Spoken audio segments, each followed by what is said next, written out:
انسان اپنے دل اور زبان کو ٹھیک کرے۔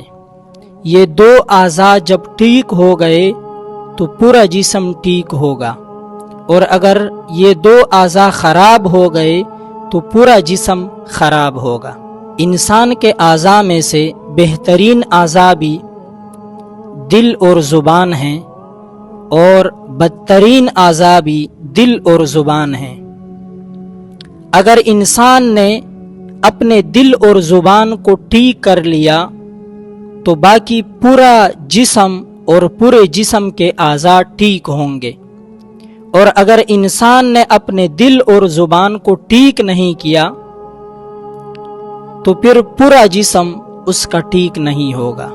لقمان حکیم رحمہ اللہ، آپ لوگ ان کو جانتے ہوں گے، بہت بڑے اللہ کے ولی گزرے ہیں، بہت بڑے حکیم تھے۔ لقمان حکیم رحمہ اللہ غلام تھے۔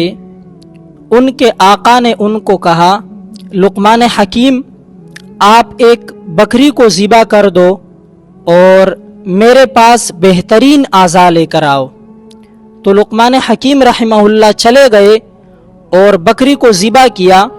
اس بکری کے دل اور زبان کو اپنے آقا کے سامنے پیش کیا۔ پھر اس کے آقا نے کہا کہ لقمان حکیم جاؤ، بکری ذبح کر دو اور میرے پاس بدترین اعضاء لے کر آؤ۔ لقمان حکیم رحمہ اللہ پھر چلے گئے اور دل اور زبان لے کر آ گئے۔ تو اس کے آقا نے پوچھا کہ لقمان حکیم آپ کو کیا ہو گیا ہے؟ جب میں نے آپ سے مطالبہ کیا کہ بہترین اعضاء لے کر آؤ تب بھی آپ دل اور زبان لے کر آ گئے، اور جب میں نے آپ سے کہا کہ بدترین اعضاء لے کر آؤ تب بھی آپ دل اور زبان لے کر آ گئے۔ تو لقمان حکیم رحمہ اللہ نے بڑا اچھا جواب دیا۔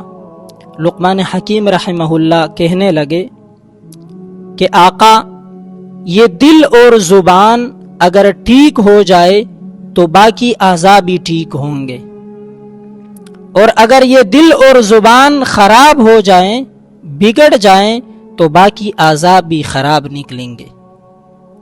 تو عزیزان محترم، ہم اپنے دل اور زبان کو ٹھیک کر لیں۔